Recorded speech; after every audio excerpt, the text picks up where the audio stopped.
Welcome to Live, Let Thrive, a podcast about the Airbnb life, the share economy, and everything in between. Here are your hosts, Myka and Steve.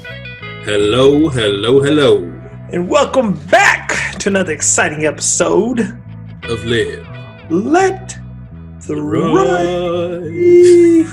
Myka, man, what's going on? Chilling, man. I'm chilling, man. Had a good vacation. I'm chilling. How you doing? Doing good. Been a long week, a long couple months. We're getting back in the groove. Episode 108 coming at you. Yes, sir. Yes, sir. Ain't that some stuff? Man, we're steady moving, man. Steady moving. we have 200 in a minute. 200. You went on vacation. Where'd you go? I went to my hometown of Portland, Oregon. Nice. Oregon, and Vancouver, Washington. I was back home. God's Stayed in the country. Airbnb while I was there too. Sweet. So, what have you been up to? What'd you do for the Thanksgiving break? Thanksgiving break. I had to work. Oh, you I worked? didn't get You worked on Thanksgiving? Well, the airline is a 24/7 operation. Yeah. But you know, so my days they award people every now and then, days, vacation, but it goes to the high seniority guys kind of thing. And but it's no big deal. I still got off at 2:30, and then we ate around 3 anyways, so it was all good. Oh yeah, you good, man. You enjoy it? Yeah. Spending with your family and all that? Spending with the fam, after a long couple months. Y'all know the story.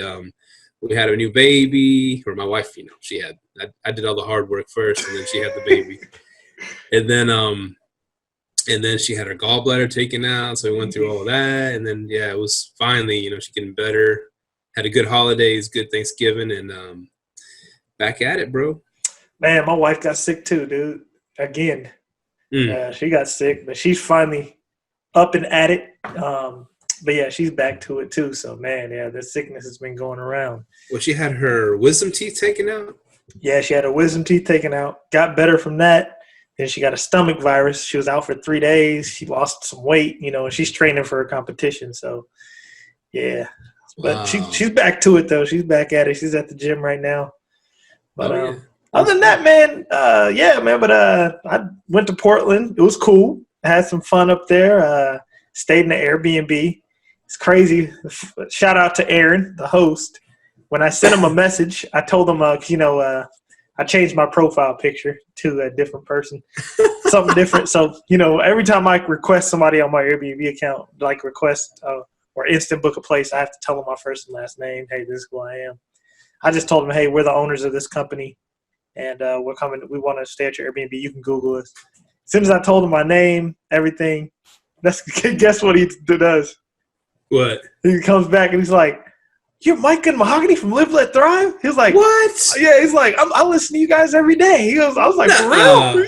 He's like, "Yeah, I sit at my desk listening to you guys." I was like, "Oh shoot." And yeah, man, it was crazy. He was like, "Yeah, I listen to you guys." And I was like, "Oh, okay." And he got us all ready, got us booked in. It was cool. It was a nice Airbnb too. It was a townhouse. A two and a half townhouse.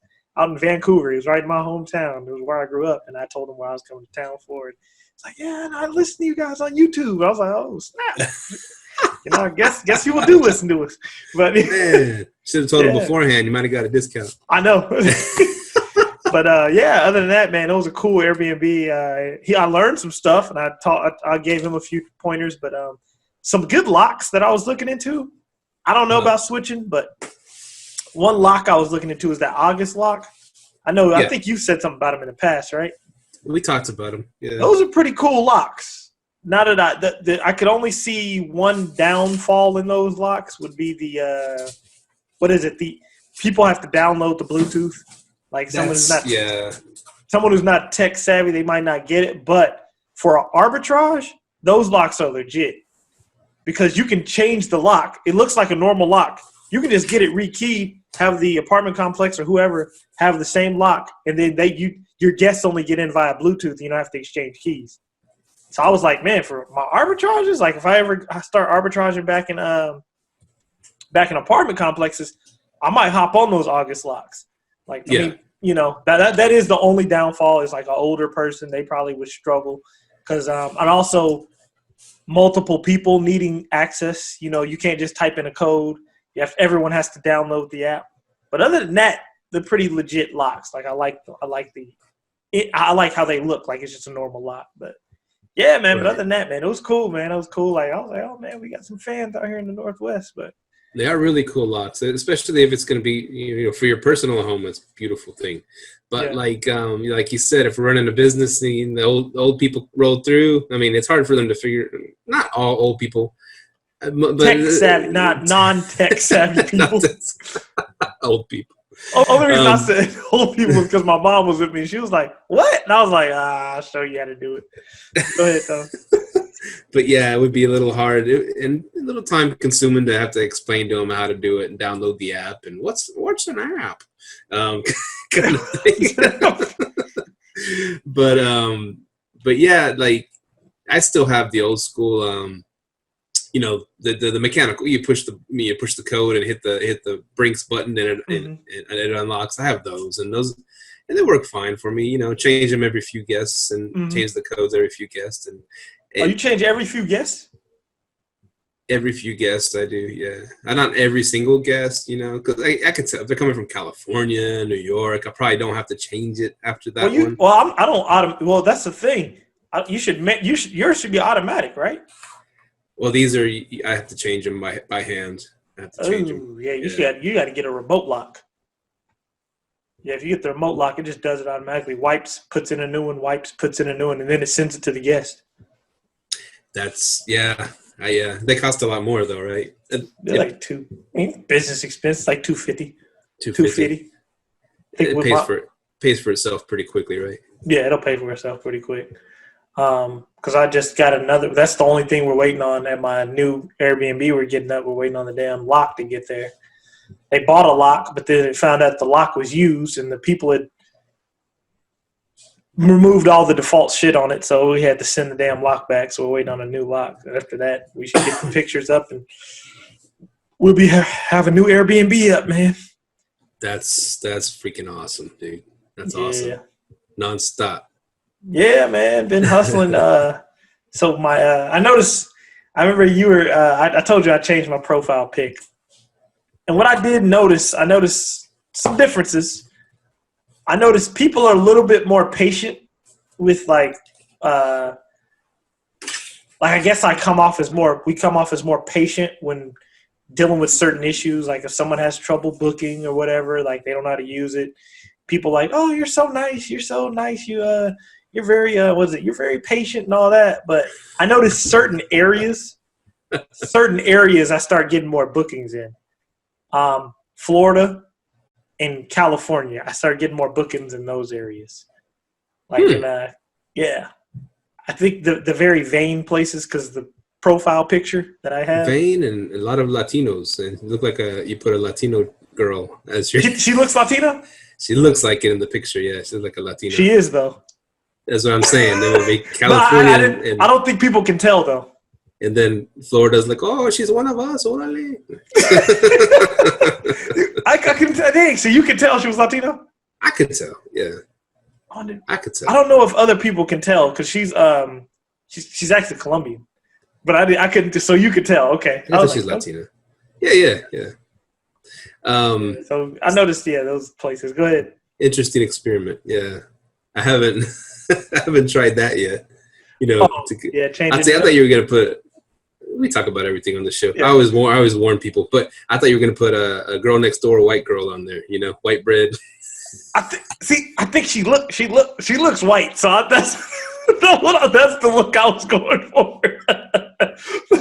So I put it on there. I'm like, but I couldn't believe you could tell though. Like I showed it to other people, they couldn't tell. I could tell right away. Yeah, and also you're from that culture, so you could like, oh, she's Latino. Yeah, and it was a very good looking picture. So I did that, and then I noticed those areas. I started getting more bookings, like in San Diego. That started booming. San Diego and Florida. I was like, dang, people are going to Daytona Beach. I'm like, damn, okay. Be sure they don't party in your house because parties aren't allowed anymore at Airbnbs. Yeah, that ain't about to happen.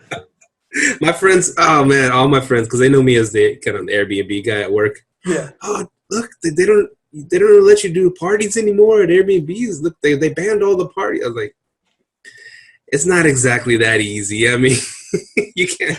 I said it's more just to say something because that whole thing went down. Yeah. And I was just trying to explain to them. Of course, they're gonna say something so it looks good on the news or whatever. Ban party houses, but I was like, they can't. It's impossible to ban party houses.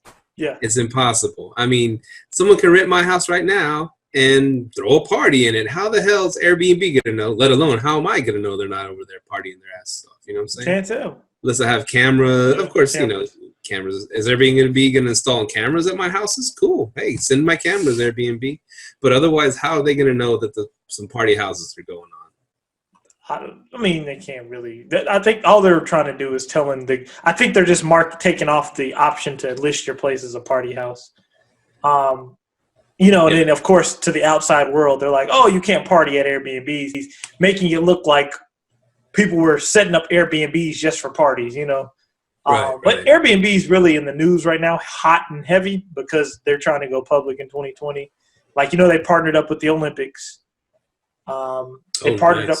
Yeah, they partnered up with the Olympics. They just pretty much got a whole bunch of Boston listings and just dropped them. They're doing a bunch of stuff to clean up books right now, man. They're trying to make it look nice and pretty for that IPO. Yeah, they're doing a bunch of stuff. Yeah, they're all over the news. I was like, dang. They did admit to some places they have turned over host information. Boston being one of them. Boston and Portland actually being two of the places where they have turned over host information to the city. So, like, they're coming like that. I guess that's what they got to do to, to be legit for their IPO. But, I mean, I wasn't with the whole turning over host information. I was like, oh, okay. That's messed up. Yeah, they have admitted if they get pressed, they will turn into some snitches real quick. Going back to you're setting up another Airbnb in Little Rock, you said? Right across the bridge in Jacksonville. It's right by the Air Force Base. Jacksonville. Okay, perfect. And here's something that I came across, and I don't know I'm sure you still use Facebook Marketplace, right? Yeah, a little bit. And I've noticed a change. We used to preach on the show all the time when we first started. Oh, Facebook Marketplace is awesome. Yeah. And we get a lot of stuff from there, blah, blah. You notice it's been changing, right? What do you mean? You go on there, let's say you put in queen bed or you put in whatever. Okay, it'll show you a few near you, whatever, queen bed or bunk bed, whatever. I was looking for bunk beds. But then it goes right into commercials now, man. They're selling ad space on the marketplace. So you go in there, you'll see a few of the local ones. Then you see a whole bunch of these advertised ones, from the furniture stores and stuff that are paying to put their advertisements on there. Really? And then you'll see a few more of the local ones, and you see more. I mean, it's getting it's like the advertising ones are taking over. I don't know. You noticed that? Though. Yeah, that's because at first it was the Wild West. It was perfect, man. It's just all local people selling their stuff for cheap, But now it's just all this advertised stuff, I mean, even like online companies, Wayfair type stuff, you know what I'm saying? Yeah. And it's just kind of like. You know what though? I believe it because what they allowed me to do, I was consulting a lady about 2 days ago, and I had sent her one of my old Facebook Marketplace listings because she said she wanted to get on Facebook Marketplace. She wanted to see what I was doing on there. Yeah. And it allows you to boost your posts now, meaning you can pay to have it advertised if you're selling something. Yeah, so go ahead. Yeah. I was wondering how, when it first started, I was like, wow, they're doing a really nice thing for the communities and we're getting to buy stuff. How are they going to make money off this? Oh, yeah. There you go. Now they have to find a way to make money. Because, I'm like, dang, how do you? So they have it set up right. They did it right. Yeah, Facebook took over the world, and now now it's just jam full of advertising. Just like regular Facebook, too. They took over the world. Now they can put all their advertising on there. Yeah. I mean, I ain't gonna lie, I use Facebook advertisement, man. It goes hard. I always turn it on, like with my new, like if I have a listing that's slow for a month, and I see it's going to be slow, I turn that advertisement on. Just click the Facebook ad, turn it on, and get people going to it. Nice. Now here's what I was trying to get at was going down that I mean, and you've looked for furniture on Facebook Marketplace, and I'm sure Amazon, stuff like that, right? Mm-hmm. What I get caught up in, and I think about this, and I'm like, the whole time is money thing. Yeah. And I'll catch myself just checking out, looking more, and like for bunk beds, for example, I've been looking at them for the last week now, man, just seeing which one I should get, which one's the best price. Was there any Black Friday deals? Was there any Cyber Monday? I was like, today I'm spending so much effort and time on this. Why didn't I just find one I liked in the beginning, even if I paid $100 more or whatever? Got it that same day, sent it to the house, had it built, instead of having to just spend hours trying to find one to save a few bucks. You know what I'm saying? Yeah. And I'm like, now you've set up a lot of arbitrages. Have you found pretty much a quicker, faster way to just find, instead of just, trying to find the perfect price and all the cheapest price and this and that, have you found like kind of a system where you can just, okay, I kind of know what I want, boom, boom, boom, order these, send it to the house, and let's get it started? Has it been like that? In Dallas, I had a furniture wholesaler.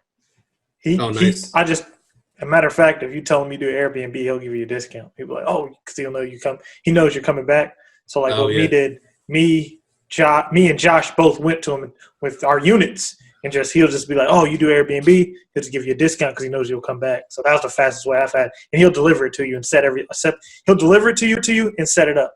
Oh, damn. Yeah. So it was dope.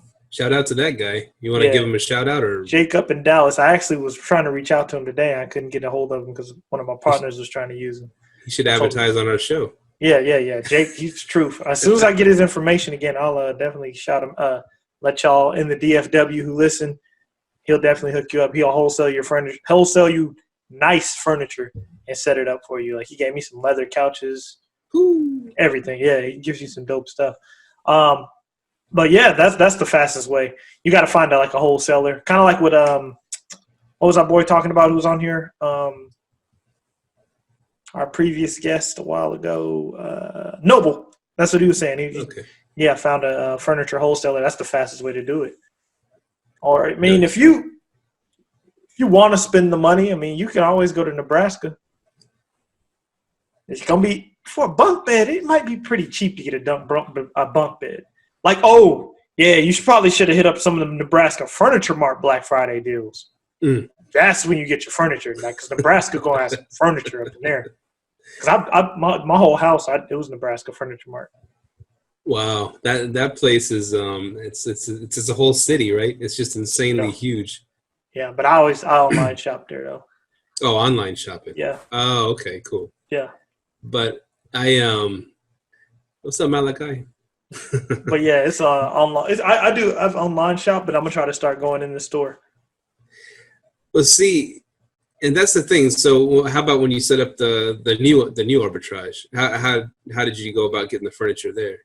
Oh, I just used the arbitrage furniture I already had here and drove it down there. Oh, and then okay. All the knickknacks, because I just pretty much gave that furniture to them because I'm just managing the place. But I was like, I'm not about to be paying $100 a month for storage, and I can make money off this. So I gave it to them. And all the knickknacks that they wanted, they're actually using Facebook Marketplace where they are to purchase little small stuff that they need.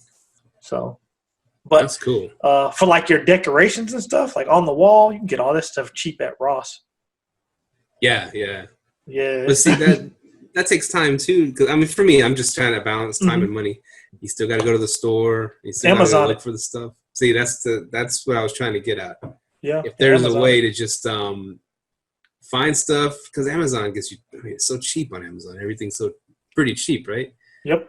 I mean, I don't know. I think it's going to put all these mom and pop furniture stores out of business because I mean, you can get it cheaper on Amazon than going to the mom and pop joints, and you don't have to haggle Amazon, with nobody. Amazon getting kind of expensive.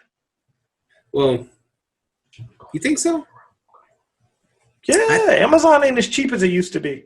Well, I guess it depends. For their IKEA style furniture, is still pretty cheap. I guess it depends on what you're going for. Yeah, but the IKEA build it yourself type, turn a Allen wrench furniture is pretty cheap on Amazon. We were just talking about IKEA, man. IKEA's, I say IKEA's cool for the house you live in. But Airbnbs, I mean, some people do the IKEA thing, but it's some cheap stuff in IKEA. You know, you're going to get some broke beds in IKEA, man. Well, it's possible. But I put desks at my Airbnb, IKEA desks, and they've been fine. No one's heard them or nothing. And I've used IKEA stuff before pretty successfully. It's been pretty good. Yeah. And I don't know. I dig IKEA. It's cool. And what I was asking you this week, because I'm I've told it on the show, but I'm hopping out of Airbnb on my rental in Arlington because of the ban, and so I'm going to change it to a corporate rental. And I was telling you that there's the dining room. I want to put a wall up there, right? Mm-hmm. And so it can be kind of expensive for someone to go in there and build a wall and all that stuff, finish it, paint it all nice, match it with the rest. It's anywhere from I'm getting quotes anywhere from $3,000 to $5,000 on this ordeal to build a wall and put some French doors for me too.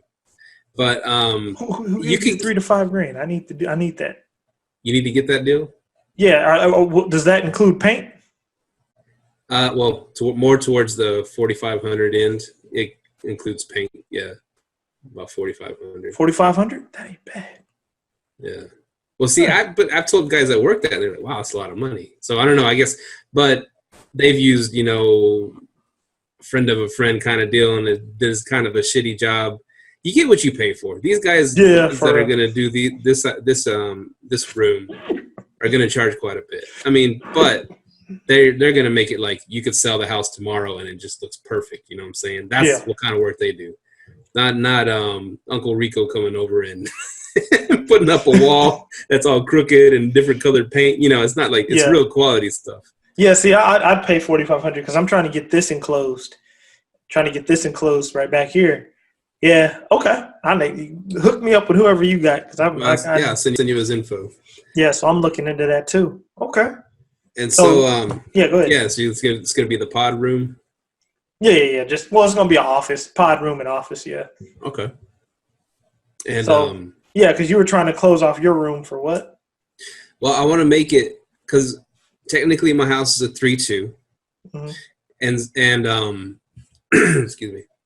And so I want it, but it has the big add-on room, which could be considered another bedroom. If you think about it, it's a big add-on room where the garage was. And then that front room is more like a chill room because I got some sofas in there and a TV. But I wanted to turn that front room, that dining area, into another bedroom. So I'd have like 4 bedrooms that acts like a 5-bedroom and rent that out as a long-term corporate. You know what I'm saying? Mm-hmm. Hey, that'd be a good idea. But yeah, I was wondering because I was like, dang, 5 bedrooms. I was like, is there a market for that? I think there is. And I live close to the college too. It just gives me more options. So I could even rent it out to students if need be. Because I don't ever get I'm on all those sites. Because I do them for Arlington because of my condo. I ain't never seen nothing for that big. That's what I was wondering. I'm like, is there a market for it? Or where did you get the first people you got? The first, the corporate guys? Yeah. That was Tracy. She put on that group. She said, these guys are looking for a spot for blah, blah, blah. And I hit her up. I was the first one to hit her up. And I said, yeah, we're moving out of that house in April. And they needed a place in April 13th, whatever they were moving in. And so we moved out like the day before, closed on our new house, started moving, and had those guys in that next day. And I think it probably will then if you just do a lot of networking like Tracy and you probably could get some 5 people that take the 5. Right. 'Cause I had somebody request for 3 people wanted it, but I don't know how many. If they were like 2 adults and a parent, or 2 adults and a child, or what. But if you got to just network, that would be a good idea. Because I was thinking, man, if you went 5 bedrooms out by room. Now here's the thing. Because I guess as a house to live in, it might work. As it is right now, it works. It's like an open area. That dining room opens up to the living room, to the kitchen, whatever. But as something that you're trying to make money with, I mean, I've been inspired by I guess, we listen to Bigger Pockets, and I've been inspired by them saying, in this economy, you got to come up with creative ways to make money as a rental. You know what I'm saying? Mm-hmm. So if you're gonna, because you gotta pay a premium for houses nowadays. As you know, 5 years ago it was way cheaper. Now you're paying almost double, and it's more competitive, more people renting. So if you can distinguish yourself from the pack, it's all 3.2s. Everywhere you look, it's 3.2s.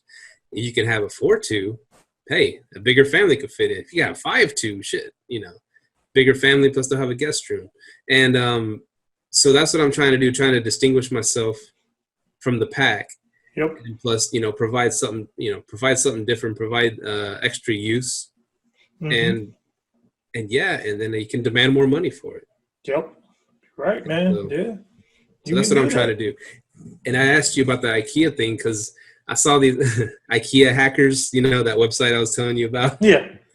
And they did something cool. They got these like sliding, kind of like frosted. They're not really glass. I guess the hard plastic sliding doors. Mm-hmm. They're kind of frosted looking, and like it's kind of like wall dividers. And so I was thinking of maybe that opening right there in that room, maybe setting up a couple of those instead of like $250 for a set of those, and then putting the rails and everything, and have it where they could leave it open if they wanted, or they could slide it closed. And then I'll have curtains, on that side too for more added privacy. Yeah. But I thought of maybe trying doing something like that. It looks real cool in pictures, and then someone could have that room, and even it'd be a great guest room too. And so instead of having to build a wall and be out, thousands of dollars, I might be able to do it cheaper. But and it looked real cool.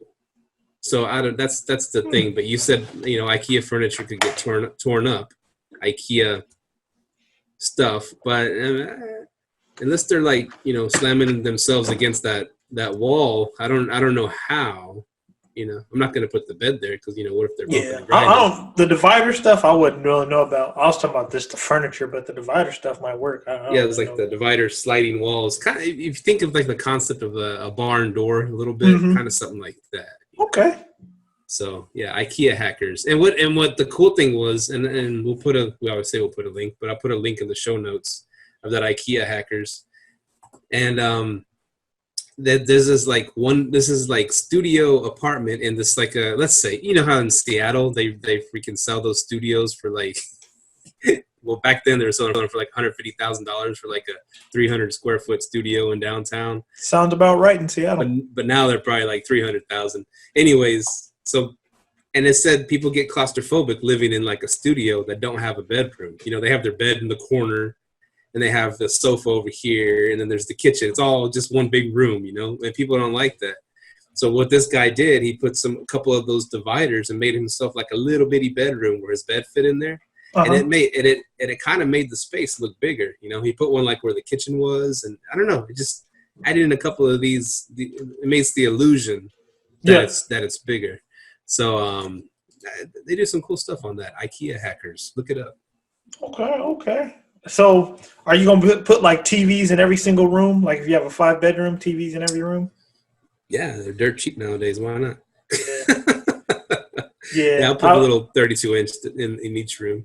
Yeah. Because that was one suggestion I made to the host I stayed with out in Vancouver. I was like, man, you should put TVs in every room, or at least because he had another area he had like a living room downstairs, but he had also another living room upstairs that he could have turned into a living room. I think he just got started, and he said he was making good money. I was like, oh yeah, you can definitely increase your prices over here. I was like, man, you should put another TV in here with the living room, and that'll take your price up, And if you put a sleeper sofa in there too, that takes your living space up, so you can advertise for more people. So yeah, I was thinking about that. I was like, man, either TVs in every room or if you have a 2 living room place, have a TV in both living rooms. But, nice. Yeah, man. It was then I went up to Seaside, and I stayed at one of our Airbnbs that we rent out there. I stayed there. I was like, dang, we definitely need to up the price. Yeah, you get a view of the Pacific Ocean, man, like sitting off your balcony. I'm like, oh yeah, I gotta up the price. Yeah. That view ain't free, bro. Yeah, not at all. So yeah. It ain't cheap neither. Yeah, but it was a cool trip. But yeah, man, it's a lot of stuff happening. Oh, go ahead. Go ahead. No, go ahead. I was just thinking of like setting up a place. Let's say people want to set up a spot. Here's the trouble, because you're gonna pump a lot of money. No, a fair amount of money if you do it right. You know, you're gonna like. Was it Noble Crawford that spends thousands? He spends like $30,000 to set up a place. I mean, or something crazy. He said he would. I think he spent up to like 25 or something. But yeah, I've heard that before. Anyways, I ain't trying to be like that, but maybe we'll get to that level one day. All right, whatever. But depends on the ROI. Oh yeah, it all depends on that. And I got to get to that too, the LA thing. But here's the deal. You've heard of the Amazon where you could like test the furniture in each room that you're gonna buy on Amazon? No. It has like what is it called? It's like virtual reality type. Where it puts 3D? It there. It's like 3D. Yeah. So on your phone, you point it to like that part of your room where you want to put the sofa, and it puts it there, and you can see it on your phone how it looks. What is this called? Man, it's that go ahead. I'm gonna look it up. It's like that Pokemon software crap, you know, where you can catch. It's like you can see the Pokemons on your phone right there. You point it at the grass. You know, it's kind of like the same concept. I didn't know that. It's that virtual stuff. Anyways, they're big on that now. You know, because I've been looking at furniture on Amazon, and then it asked me, you know, check it out how it looks in your room, or it says see how it looks in your room, and you can point your phone that way, and it'll put the furniture there. What I'm thinking. And I've done this in back when I was setting up the Airbnb, or you know the corporate to turn it into an Airbnb. I bought a white comforter, right? Uh-huh. And to make, because it looks good in pictures, and it's good. I mean, if you can get some white comforters for a decent price at IKEA or wherever, and it just makes it look the room nice and clean and crisp. And you put a big thick white comforter on there.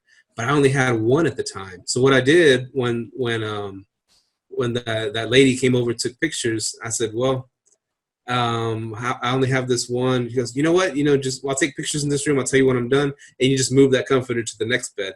And then after I'm done there, just move it to the next bed. So in the pictures, they all look like they have those fancy white comforters, right?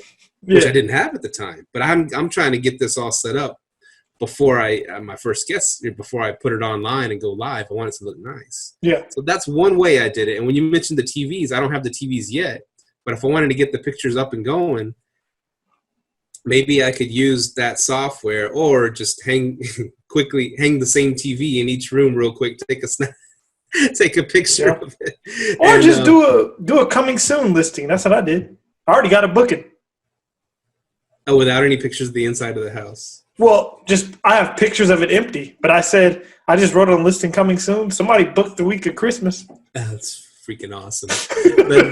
But the thing is, and that's what I was getting at, I was like, you got this arbitrage. You got it. Boom. You want to get it up as fast as you can. You know what furniture, but the furniture ain't going to arrive the next week, whatever the hell. And I wonder how good that software is from Amazon, where you could start setting up your room with those, you know, and taking screenshots with that sofa sitting there in that corner, with the TV sitting up here on that wall. Take a shot of that. And so the room looks furnished. Yeah, you can Photoshop that. And throw the pictures online and get it started. You get your booking in 2 weeks. Oh, crap, now I need the stuff. And Syed does that. Really? He Photoshops it, though. He puts virtual furniture in the rooms. Well, it's not technically it's virtual furniture. Yeah, he Photoshops it. Like if he hasn't, he told us about it. He's like, if I have a new listing and I ain't got no furniture, just Photoshop it. That's awesome. So, I mean, it works, you know. So, yeah, people have done it. They Photoshopped it. But then, you know, when you get your real furniture and you know, put your right stuff up. But, yeah.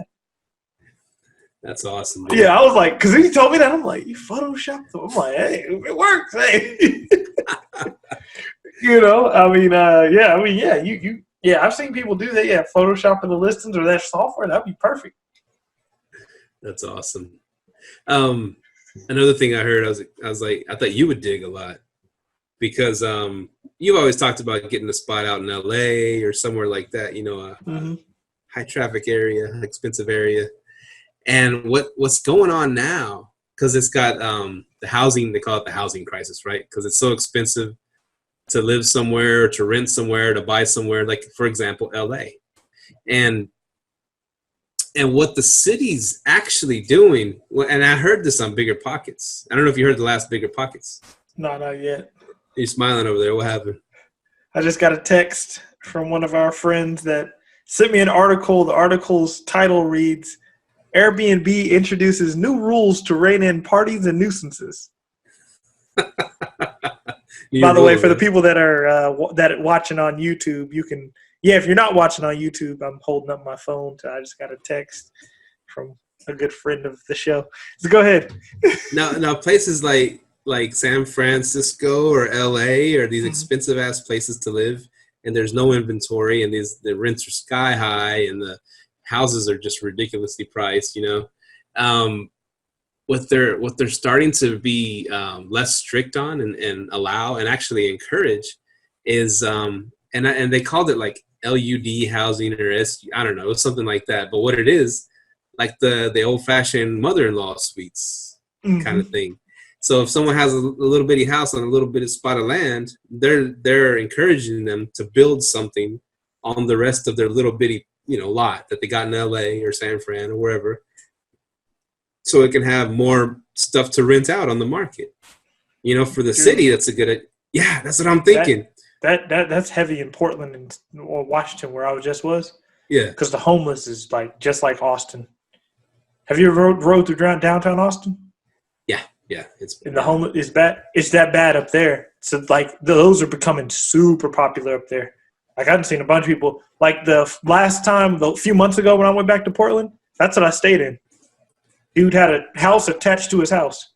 Yeah, little bitty house. Exactly. And those are becoming real popular, man. Especially all up and down the West Coast, those are becoming popular. Dude, you imagine the money you make in LA or San Fran doing those little houses like that, man. God, dog. So that's why some people are living comfortable out there, man. It might be worth it to pay $1 million for that little bitty, 2-bedroom, 1-bath house. If you could put 2 more little houses on that mother lover. For real, man. So it's and what they compared it to is, it goes, okay, in the city where the rents, you can get like $800 a month, rent in one of those little houses, like in he said middle of the Midwest or whatever. Indianapolis, whatever you might, for one of those little ones.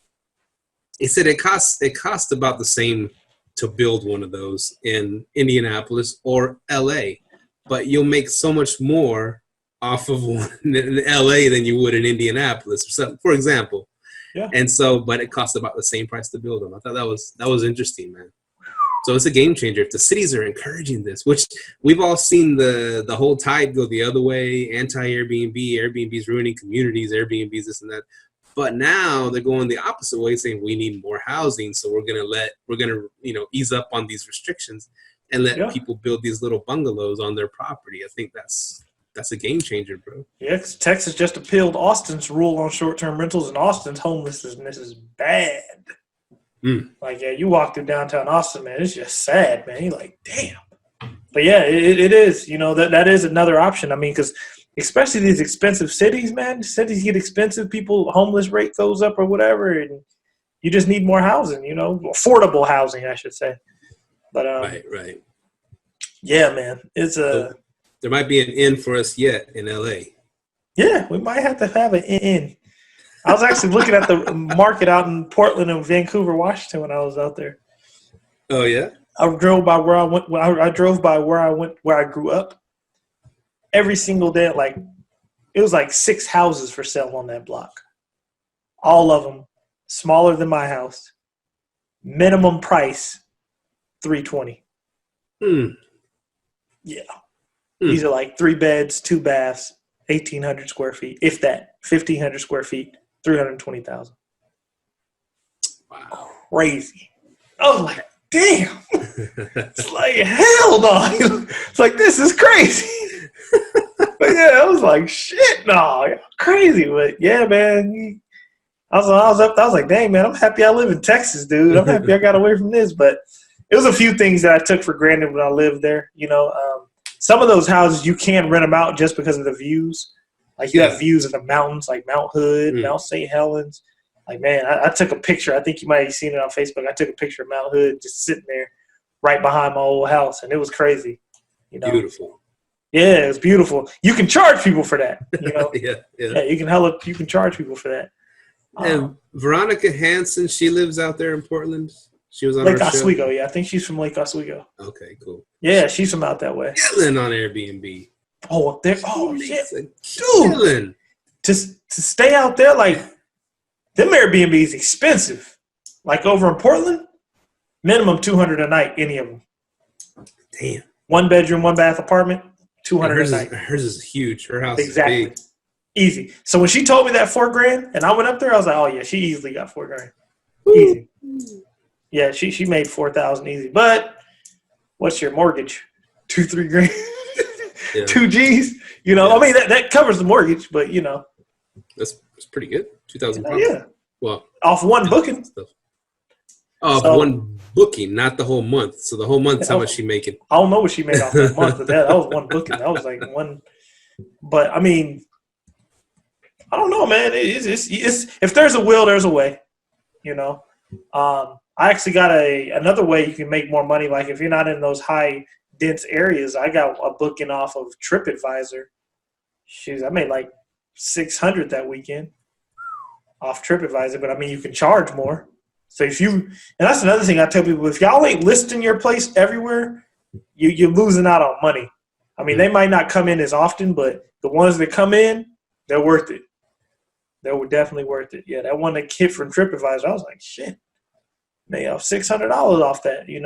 Nice. Now here's the thing. This was with my Airbnb in Arlington, and the big reason I did it this way is because the band was coming and stuff. So I only did it on Airbnb, and I cloaked it, pinned it somewhere else, all that stuff to be where I couldn't be found, and whatever, shit happens. But I didn't put it on any other sites because I just didn't want it to be, I guess, too out there. Give them a bunch of different ways to find me. You know what I'm saying? So I said, I'm just gonna do it on Airbnb. I'm gonna hide it as good as I can and see how it goes. I'm just gonna do it on one site. But just doing it on Airbnb, I made really good money, and I'm almost booked up all the time just from Airbnb. Yeah, so you're in a high-dense area. Yeah, right down the road, man. Yeah. And from the stadiums. And so yeah, I told you I was clearing 4 G's a month.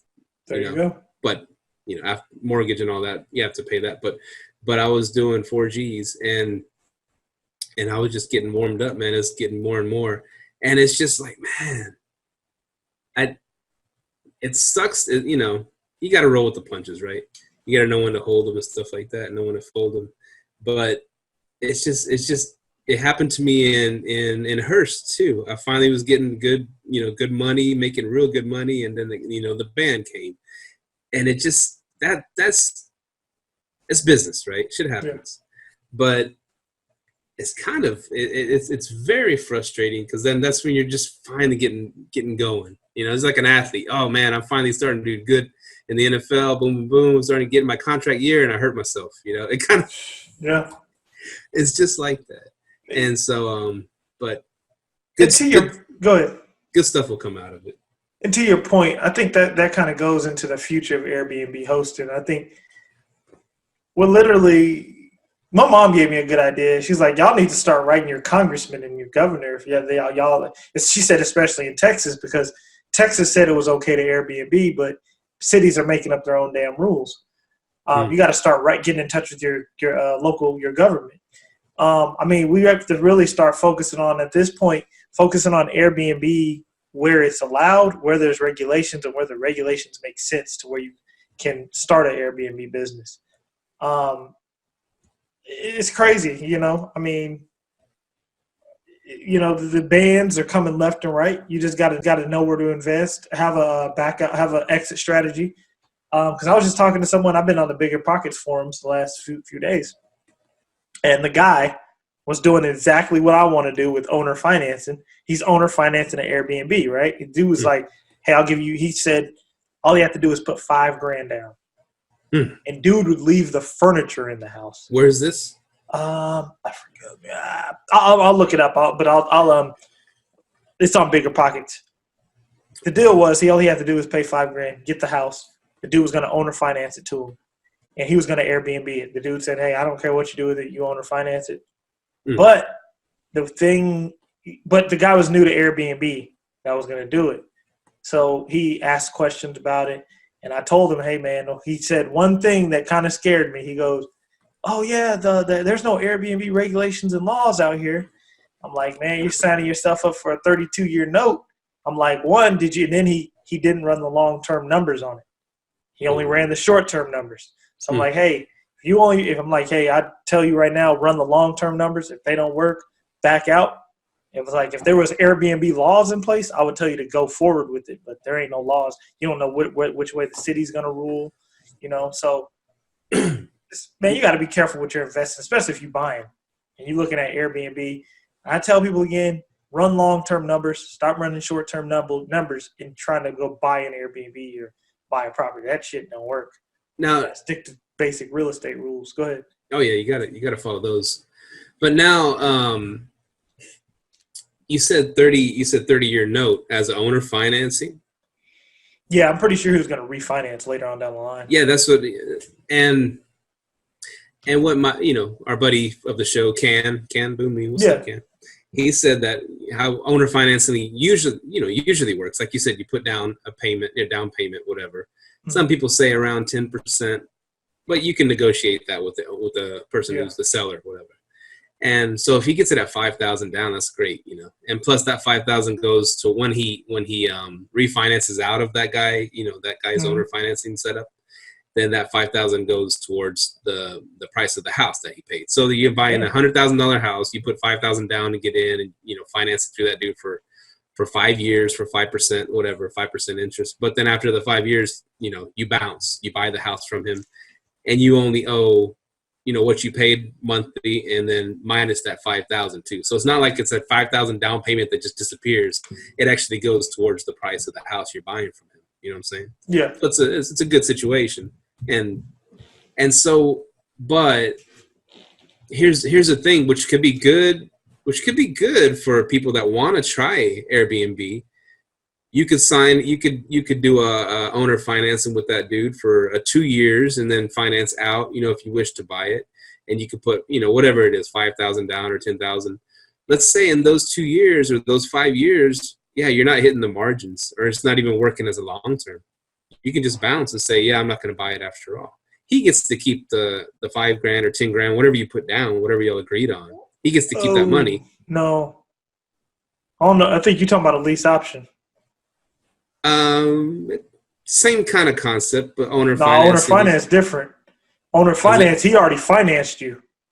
Yeah, but it's only for he's not financing you for 30 years, that guy.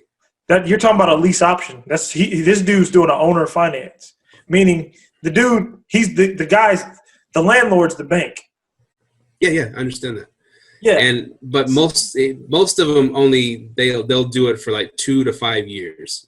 Yeah, okay, I see what you're saying. And then my, back when I was in, my first Arlington house, I was talking to the guy across the street because he was fixing up his house to sell it. It had been a rental for years. Mm-hmm. And I asked him about it, and he even mentioned owner financing. And he told me, well, you can buy this house for I'll sell it to you for $120,000, which I should have done back then, but whatever. And and 10,000 down, $120,000 at 5% interest or whatever. And for I think he said 5 years, and then after 5 years you have to finance out and get your own financing to buy it. Gotcha. Okay. And so that $10,000 I would have put down, it goes so in other words, I bought the house. The rest of the house, the rest that I owe on it after 5 years would be, $110,000 because it knocked it down $10,000 plus whatever payments I made, whatever I knocked off on the principal. And so, and that's how most owner financing here works. It's just for 2 to 5 years, something like that, whatever y'all agree upon, because he don't want to carry you forever. I mean, maybe there's some that do. His was 4 years. Yeah. And so, but let's say it might be a great way to get in and see if you are making good money, either as a Airbnb or a long-term rental. And then say after 4 years, man, he's like, man, I'm just losing my ass on this house. All right, I know I lost $5,000, but it's better than me being stuck with this house that ain't making money for me. You know what I'm saying? And he just tells the guy, yeah, I'm out. And even Adam James came on the show, and he does that. He does owner financing to people. And he says almost every time before that 2 years, 5 years is up, those people bounce, and he gets to keep all that money, and he just puts it back on the market as a rental. He said he's been making money that way too. So, hold on, there is difference though. So if you do an owner finance, you're gonna sign paperwork that you're gonna buy that house. Right. You're gonna hold the bag. Yeah, he's talking. Yeah, so there's a little bit of a difference. Lease option, you have the option of, hey, I can back out the deal. Yeah, Adam James he gets them to put a big down payment down, and he knows they're probably ain't gonna buy the house, so he takes the down payment. They bounce, he bounces, then he does it again. So he makes shit. That's a shit pot of money he's making off doing that. Yeah, I think he had somebody pay him $30,000. Yeah, and they don't. To me, it ain't no way in hell I'm putting down $30,000. They ain't buying the damn house. That's some crazy. I don't know what math that dude was running, but I know, right? Yeah, I mean, some people will do it. That's crazy. Yeah. So what this guy is in South Carolina, and they said no. The dude told him he can get the house for $5,000 down, but the guy was like, "I'll give you $8,000 down if you leave the furniture," and they said yes. I'd do that. $8,000 down, and then they said he would have to finance it himself in 4 years. Yeah, finance out of that. Yeah. Yeah. So he has it's kind of like one of those. I think he's holding the bag in 4 years, right? If he don't finance out, he got to hold the bag on that. That guy gets the title. Well, yeah, it goes back to the owner. He just gets you lose your right to buy the house or something like that. I have to look up how owner financing works in that case. Yeah. That's just what I've been explained. Yeah, because I would think you would have to have like a penalty. That's what I would do. I'd charge somebody a penalty. Like, hey, if you don't buy the house, you owe me 10 G's. Right. Something, But yeah, okay. Yeah, that's owner financing and lease options. Those are the way to go. But I think in that case, I actually like the lease option better. Because at least then you have leverage to like this, like you said, this shit ain't working. I'm out. Mm-hmm.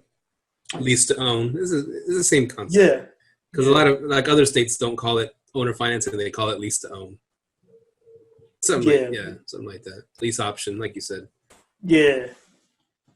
Gotcha. But anyways, these damn Cowboys are gonna cut into my monies. Oh man, I ain't even watching them. I just really watch for my fantasy. I just got Amari Cooper on my fantasy squad. Here's what I'm talking about. If the Cowboys and the Dallas Cowboys they're playing crappy right now, but they're still first place in their division. Just a quick sports talk. Don't switch the channel.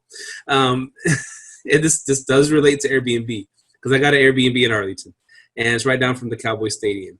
If they manage to, because it seems like no one else wants to win the division and get a playoff game in our division because they all suck. But if we manage to get to win the division, we'll get a playoff home game here in Dallas. And that means probably millions of dollars for the city to have a home playoff game here for the Dallas Cowboys. Wouldn't you say? Yeah. And for us Airbnbers, that's a nice solid January weekend right there because we can charge $250 a night pretty easily and get booked up, or more. So that's like anywhere you're going to make $500 to $1,000 for that weekend. You know what I'm saying? It depends on the house, you can make more. But so these Cowboys, and they can easily make the playoffs, but they're playing crappy. But if they decide not to make the playoffs, it's going to cost me money, man. Yeah, I mean, a lot of people bank on it every year. They make money. If you get a playoff game here, man, you can charge triple, quadruple your price. And a lot of people bank on that, man. And if they don't make it, then chalk it up to next year. Here's the funny part. Because I told you in January I was going to start corporate rental, right? Yeah. And so I had the whole January blocked off. Well, I went ahead and opened that one weekend off, that first, not January 1st, but I think it's the 6th and the 7th, that weekend, because that's when our home playoff game would be, that weekend. Mm-hmm. Now I opened up that weekend. I put it for like $250 a night, whatever. You got a 2-night minimum stay, and And I'm thinking, are these if we had one against Chicago, for example, I bet someone would book that weekend because they're like, okay, Cowboys will probably have that home playoff game. I might as well get me a room now before the prices shoot up like crazy, right? Yeah. So I went ahead and opened up that weekend. And there might be some people that are gambling on it. Most likely they're going to do it. I'm going to go ahead and book that weekend anyways. And it's on strict, right? Mm-hmm. So they could cancel, but they have to do it within 15 days, and then they get like half their money back or some crap like that. But anyways, I opened up that weekend, and it's my last hurrah in Airbnb. I'm like, I might as well do it for a playoff game and make me a good $500, $600, $700. You know what I'm saying? Yeah. You already opened it up? I opened that weekend up. Yeah. Did it get booked? No, I did it. Did I do it yesterday or today? Everybody had the Cowboys lost to the Bears hangover going on today, so I'm sure they weren't trying to book that. What's book that weekend yet? What's the weekend? What's that weekend? I think it's like the date is like the 6th and 7th of January. Of January, yeah. Yeah. Open it and put a 4-night minimum stay on it. You think I should do a 4-night minimum? Yeah. Okay, I'll try it out. Yeah, do a 4-night minimum, and then I'll try like a 4-night minimum. Then see if you can get somebody, even if they don't, somebody to book that 4 days, like Thursday, Friday, Saturday, Sunday. Right. Yeah, that's what I've been doing. I've been doing like I got somebody coming in 2 weeks, I think, in January, because I got it set up to where they have to stay. The end of January, like the end of January, you have to stay, I think, 7 to 8 days. I kind of start changing it up a little bit of how the minimum stays and stuff. Cool. So I would suggest people right now follow sports and follow good teams that usually make the playoffs and have home playoff games, and then buy an Airbnb right there in that city. Yeah. Or go where the Super Bowl is, yeah. Now, here's the thing, because people don't – I wouldn't say travel too much for the Mavericks, maybe a couple people. And although we have, like, the hottest young superstar in the league, Luka Doncic, and people travel for Cowboys games. But in the NBA, people travel for Lakers games, right? They go to Los Angeles Lakers games. Yeah. And they go to, like, Chicago Bulls games. I mean, these are just iconic teams. The NBA, they travel for stars. So you can have it. Yeah, the NBA is stars. I would say stars too, but I would say first and foremost, there's people's lifelong dream to go see a Celtics game in the Garden. There's people who want to see a Lakers play. That ain't how the NBA making their money, man. They're losing money off that. Straight up, like they'll tell you, like that, like the teams that don't have stars, they're fucked. They don't make no money. Straight up, like that. That's why Toronto. Did you see what Toronto was trying to give? They're trying to give Kawhi Leonard a damn jet to stay up there. Like, bro, we'll give you a jet. Like that. Like seriously, in the NBA, if you don't have a star, you're done. Like that is why if I would get one, I'd go down to what's it called, New Orleans. They got a star. Zion. Yeah, people ain't traveling to go see New Orleans. I wouldn't think they'll go see Zion. Wait till he comes back. I think they'll wait till they go to their town to watch him. My whole family in Arkansas said they're driving down there as soon as he starts playing. Yes, they travel for stars, man. Stars. The NFL's the shield. NBA is stars. Okay, that makes sense. Yeah, LeBron. They ain't traveling for the Lakers. They're traveling for LeBron. Ain't nobody traveling to see the Cleveland Cavaliers. We're going to see Bron. Yeah, well, Cleveland. That's Cleveland. Yeah. They wasn't traveling when Brandon Ingram was the star.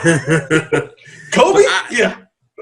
I would. I'd go travel to LA to watch a Lakers game. Yes, you would. There I would go to Chicago to watch a Bulls game there, just to get the feel experience. Because I watched my buddy years back had a bachelor party. He's a huge Spurs fan, and I've never been to this, watch a game over there.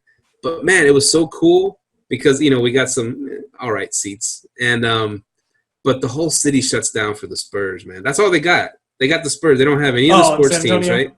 San Antonio, the whole city shuts down. They're all about that. I mean, the stadium, there's like this atmosphere at the stadium, you know, because the Spurs are going to play. And then, so we went and watched the game. Of course, they won. I think they beat Houston. And afterwards, everybody pours out into this big area where they have a concert and everything going on. Damn. And then you could like kind of do like a mini tour on the inside. They have all their trophies there, you know. It was just like a cool experience. And it's like, something like that, yeah. You know, it's an iconic team, the Spurs. So I think people will travel for that.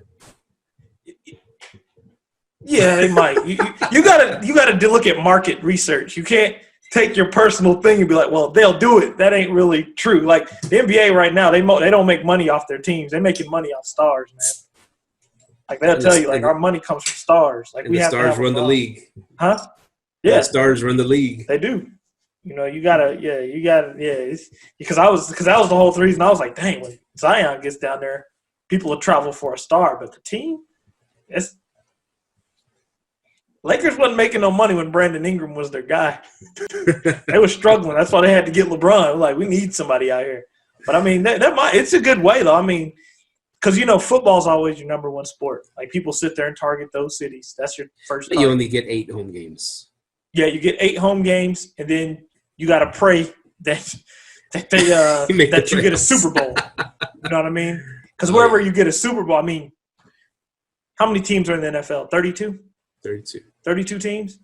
Uh-huh. You can get 32 Airbnbs, one in each city. So Super Bowl going to be at one of them. I mean, you can do that. If it ain't banned, you know, you can get one of them. I mean, because that one in Houston, man, I was standing, my cousin, man, people next door charging $1,000 a night. I'm like, damn, killing it. But I mean, it's when's the next time the Super Bowl come back to Houston, you know? So it's like, you get one in every city. Because I think it's in Miami this year? Is it? Oh, is it? Oh, I guess so. Kim and Ann down there. They're going to be rolling it. Those girls, man. It's either, yeah. Cold-blooded. I mean, you know, and plus to think about it, they're already in 2 cities.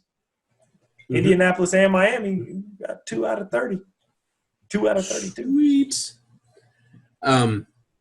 Real quick. Yeah. We moved recently.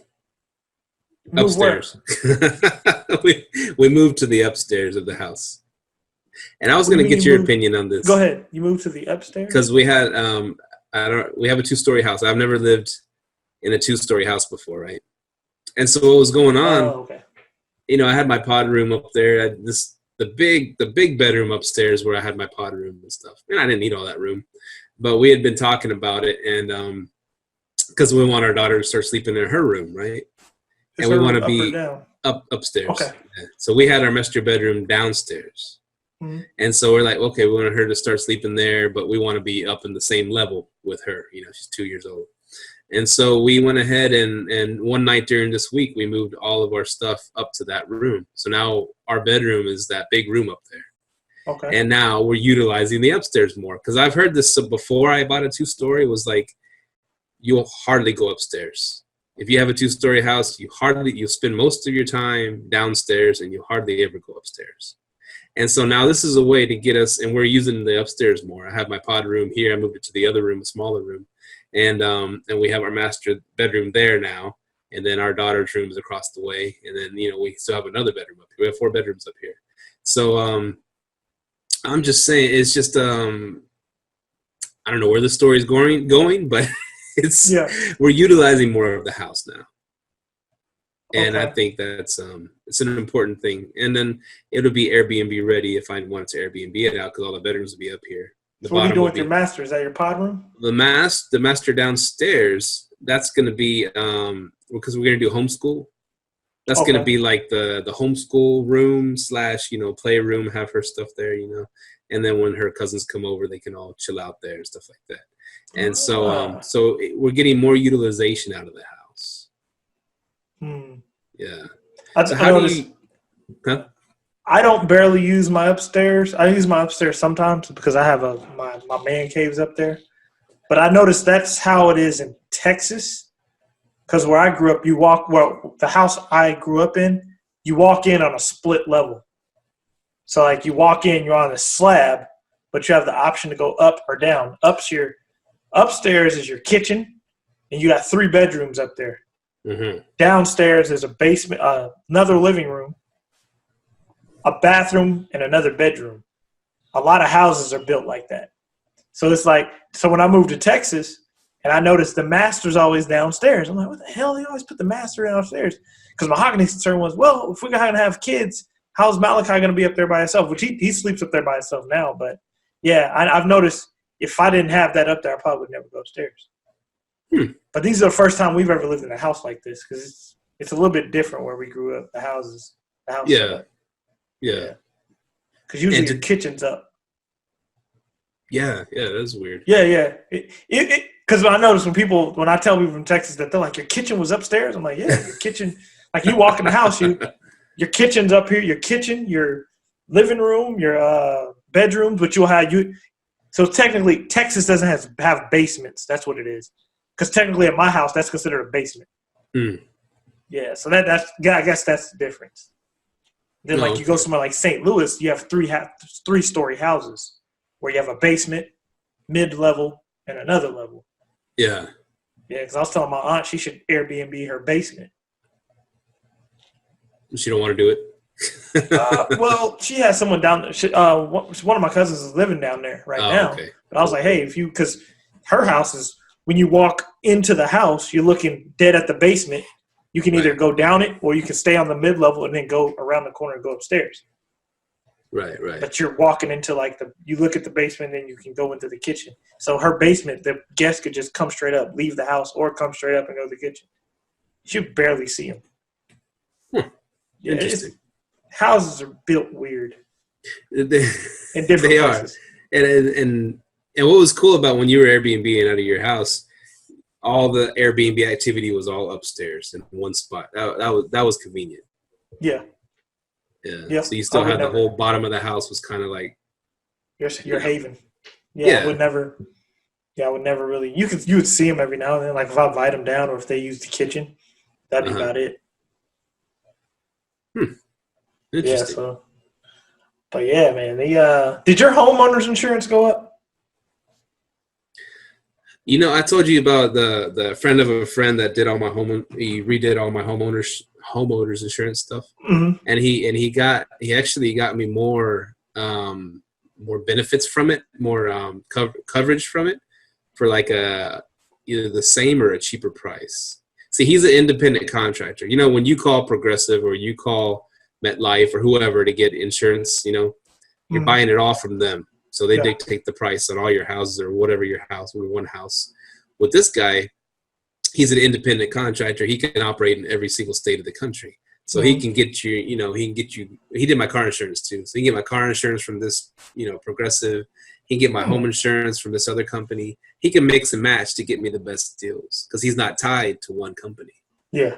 So he got me a pretty good deal covering my house. He got me more coverage. I got the same way. This lady named Tisha, she's not tied to one company. That's how you do it. But this is going to be the tip of the night. This is the tip we're going to give everybody. Just the tip. If you have, if Airbnb, if you get a fine from the city regarding Airbnb, there is a insurance on your policy. If you have it, it's called ordinances and laws. Where if any ordinances change or anything, they'll cover whatever amount that you've set with them. Mine's $30,000. So I could break a few laws and do a few Airbnbs and they'll cover it. But yeah, you look at your insurance and see if you have it. It's called ordinances and laws, I believe. I'll put it on the show notes. I'll let y'all know what it's called. But I just found it today because I had to go get cheaper insurance. This lady, she's like, hey, this insurance is going up by $1,000 a month, $1,000 a year. I'm like, oh, you buy me something else. She came back, found me some insurance because she knows I do short-term rentals, and it was an ordinances and laws insurance. Insurance companies are smart as hell, man. They're smart as hell. But it was a law. It was it's already been been on your insurance, but it was for more like structural. Like, hey, for example, I tried to get a new back patio door. but they wouldn't install it because of code violations or whatever. So they wouldn't install it. So, but that's what that would cover, that insurance. But it also covers like ordinances and laws now. So check it out. Y'all should look that up. Might be a game changer right there. Yeah, you might be able to keep doing your Airbnb thing and be like, hey, call your insurance. Like, hey, man, they tripping over here, you know, and might work it out for you. Money. Help me out, insurance company. But yeah, also, yeah, more cities. I think 3 more cities now paying taxes to Airbnb in Texas. Kyle, Conroe, Houston, Plano. Somebody else hopped on too. There's a couple more. So the growth rate for Airbnb to keep doing its thing. I'm hoping Dallas gets on it. I don't know why they haven't, but I don't know. So get that money. Yeah, man. Well, this has been a good show. You think? Yes, sir. We didn't even cover any of the topics we're going to cover. But, yeah. One last tip. Yeah, this is the last tip. A lady gave me the other day because when I was consulting a lady about corporate rentals. This is another way to make some money. To get like more money and get corporate. And you can do this too, Steve, since you're trying to go the corporate route. She said, call your state office and get your house signed up for film production and location shoots. And you can get in with the state. And they'll like, hey, if somebody's shooting a movie, they can use your house. Cool. Yeah, like that's how like these famous houses start coming up and people start selling them off. They got picked.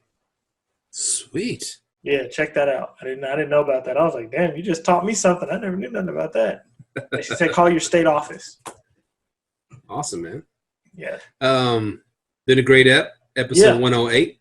Are we gonna roll another one after this? What do you think? We'll probably not. We'll see. Yeah, because I got family in there. Oh, okay. Yeah. Is there any other topics you wanted to hit up then? That was probably it. But you got anything? Yeah, I didn't even cover any of this stuff. Oh, go ahead. Start knocking it out. Let me see. How to handle cancellation requests while on strict. So if you set your Airbnb to strict, someone, a few weeks out or a month out wants to cancel, you're not entitled to give them anything, right? Mm-hmm. And they ask you, hey, I just went through that. Go ahead. What was your story? I have several. I have a couple. Oh, go ahead. I want to hear these. The first one was kind of, it was, I understood it because this guy was cool from the get-go. And what irks me the most is like when a potential Airbnb guest, they'll ask you a question, can we book your place, blah, blah, blah. Or I'll say, okay, cool, y'all in town for. Either they'll answer and then they'll say, okay, sounds good, I'll accept them, right? And then I'll ask them, a question after that, thanks for booking our place, hope you have fun, need anything, let me know, or I'll say something like that. And then I don't hear nothing from them, I don't get any communication. I hate that. You're booking my house, and all I'm saying, I'm throwing a little thank you, we hope we're gonna make your stay great. If I was booking someplace, I'd be, thank you so much. We look forward to staying at your house, something like that. But then just not to hear anything from these potential guests. But these guests, the first ones that canceled on my strict policy, or they asked me if they can get a refund, and they had told me before. And it was a legit story, I believe, because they told me before they're the ones gonna rent it for like all of Christmas. Like it was a big rental, right? And they're gonna rent it for all of Christmas into New Year's because their son was graduating from some kind of military graduation, and nearby Air Force, whatever, one of them. And so they wanted to rent our spot, and they were excited to come. They're real nice, we were just talking back and forth through the app. Anyways, it was like a month or two later, they said, hey, something came up. This is what happened. He goes, they moved his graduation from this base to like a base in San Antonio or, something like that. And he goes, in the military, it's kind of like they do stuff like that. And we just have to, scramble. and they asked me, if I could consider a refund. And I said, I am on the strict policy because of, I've been burned in the past, this and that. But y'all sound like you'll have a legitimate gripe. And I said, tell you what, and they were coming from Hawaii for their son's military graduation.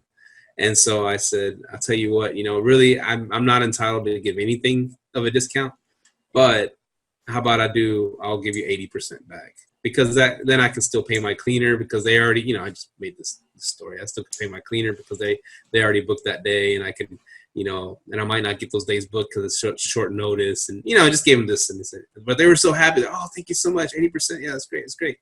And then Airbnb hit me up, and they called me and said, we talked to this guest, and they said you could do this for him. I said, yeah, let's do the 80-20. I'll keep the 20. Okay. And Airbnb set it up like that and everything, and I'm still going to get paid my 20%. How much are you going to make off this?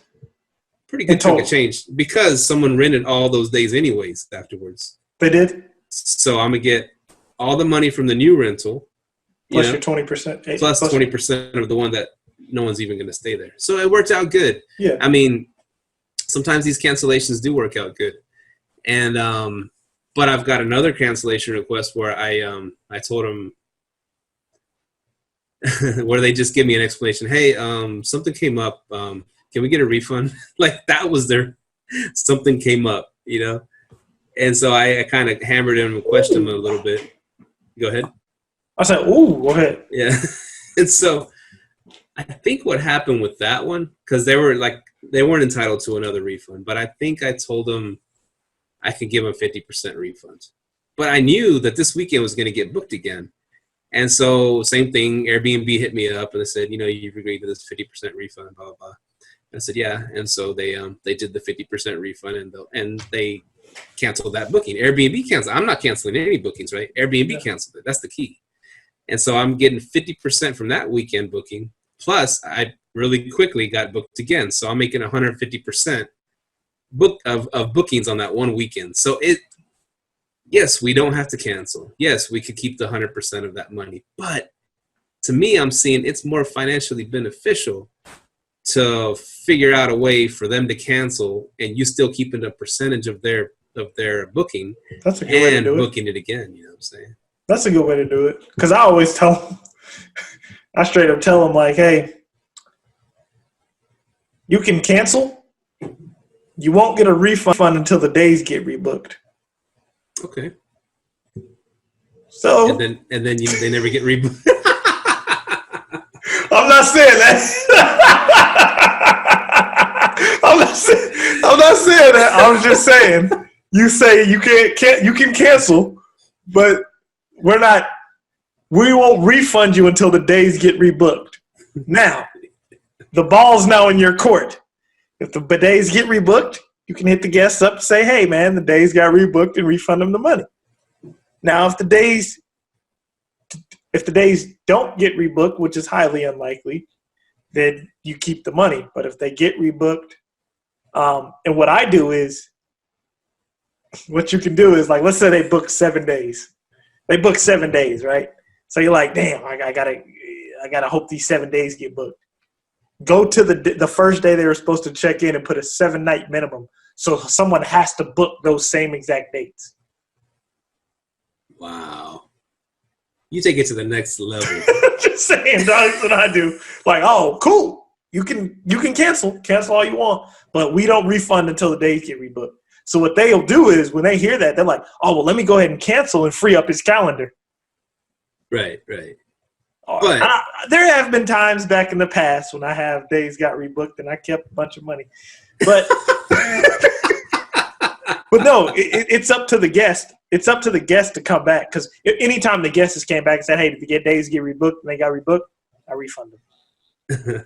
But yeah, because some people, what they do is, because it happened to someone I was consulting, he said, I was trying to do that, but he was like, they booked for 6 nights, but the person that rebooked booked for 4. I'm like, you should have showed a 6-night minimum on his days. So whoever books has to take his days. If his days aren't taken, then oh well. Now you got your place sitting there free, clean. You got money off the booking, and book now. Now you have somebody coming in. You ain't got to clean. You done. You ain't got to pay your cleaner. Beautiful. Yeah. So it's different ways to do it. So, okay, here goes one where I did give someone money back. This is just like a couple weeks ago. This guy booked. He messed up the reservation. He reserved for the wrong days. So I was like, look, I'll refund you my cut of what I'm making off this timeshare. And then you have to rebook whatever else you want. So he canceled it. I made money off of it, but I gave him a portion of his back. And then he actually rebooked for Thursday and he just checked out today. Right, so right. It's ways you can, but that 20%, either way you make money, it's just a matter of how much money you want to make. But see, when I respond, I always start off, stating that, in reality, we set it up for strict to protect ourselves because we've been burned in the past. I put it on other people or Airbnb. We've been burned in the past, and really, we're not entitled to give any refund. We don't have to. But I like you guys. I'm gonna give you 50% back. That's just the way. It's all in how you word it, right? Yep. But I feel that. I feel y'all. I feel for y'all, and I'm gonna give y'all 50% back. Depending. If that first people, they had a real good story, I give them 80% back. But good story. These were like youngsters that were like, something came up, an emergency. I say, really, what happened? They never answered me. And they said, and then they didn't say nothing. I was like, well, if you want to cancel and try to, see about the policy, you have to call this number. It's Airbnb, and they'll tell you all about the strict policy. And I put it on Airbnb. I throw it in their court. And then, of course, Airbnb hits me up, asks me, blah, blah, blah. I said, well, I offered them 50%. Tell them that they could take that or pay or cancel and pay the 100. And they went for it. And they went for it. So it just depends. It just depends on the people trying to. If you can kind of tell when people are BSing you, trying to pull over on you. Yep. And you see it on the forums all the time. These people hitting up, oh man, this guest, they canceled on me, or this guest this, or this guest. I'm like, man, they're just getting manhandled by these guests. Like, they're just laying down for these people. You know what I'm saying? You got to have a little bit of a backbone, right? Yeah, you do, and a lot of people don't, and that's how a lot of these guests will come back to the next host thinking they can get over with it. But I stick to my cancellation policy. I tell them, hey, look, man, if the days get rebooked, we'll definitely refund you.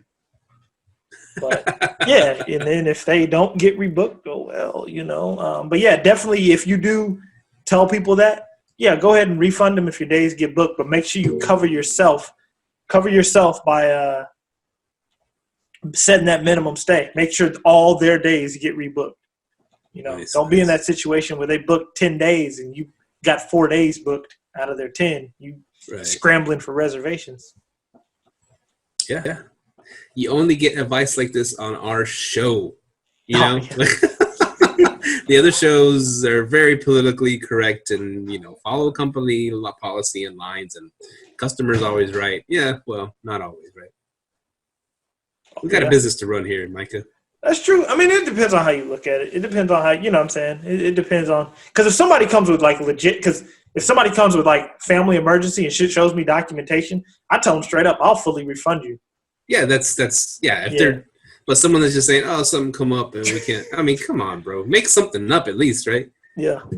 But I tell them, if they send me a doctor's note, I ain't gonna lie, one lady wrote a doctor's note in pencil and said, yeah, here's the doctor's note from the doctor. You see it signed. I'm like, the hell is this? So I was being fair. I took it to my concierge at the timeshare. I was like, hey, I emailed it to him. I was like, hey, here's the doctor's note. They're like, yeah, we can't refund off that. So I told her, hey, we can't refund you. I put it on them. It is what it is. Yeah, well, they're pretty good at catching scams. Yep, that's true. Well, cool, man. Been a great episode. We ran over time a little bit, but I hope y'all got something out of this. This is episode 108 of your favorite Airbnb podcasts and all that other stuff, too. Share economy. So it's been good. Been good cast, we think.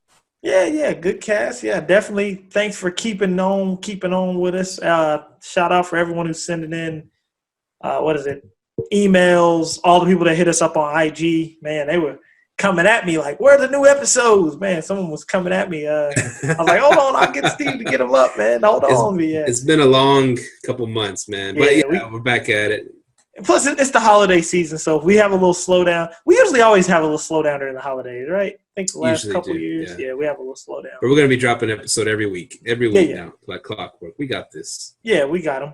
But yeah, man, thank y'all for tuning in. And ladies, if you are ready to get your health and fitness game together, be sure to follow Mahogany Artis on IG for all your fitness and nutritional needs. And be for sure to follow LLT, Live Let Thrive, on IG, Facebook, Twitter, TikTok, YouTube. Subscribe on Apple Podcasts, YouTube, or wherever you listen to podcasts. And we appreciate the love and thank y'all for being listeners. Leave us some reviews. We love your reviews. Leave us some reviews if you can. Yeah, reviews. Subscribe on YouTube and leave us reviews. Do that. Yeah, because we're doing this for free. Yes, right? Except for the Patreon. Yeah. Patreon, you pay $1 and we'll make you holler. Holler to make sure. I don't know what Steve's slanging on Patreon, but pay $1 and find out. But hit us up on Patreon. Definitely check us out on Patreon. But yeah, we're still moving, man. We got a lot of stuff going on. We're definitely growing our businesses, and we'll share all those stories with you. We'll keep on keeping on sharing them with you, giving all the tips and tricks that we know. Heck yeah. Well, thanks for listening. We are out. Peace. Later. Thank you for tuning in to this week's episode of Live, Let, Thrive. Be sure to tune in next week for all the latest in the world of Airbnb and all that entails. Bye-bye.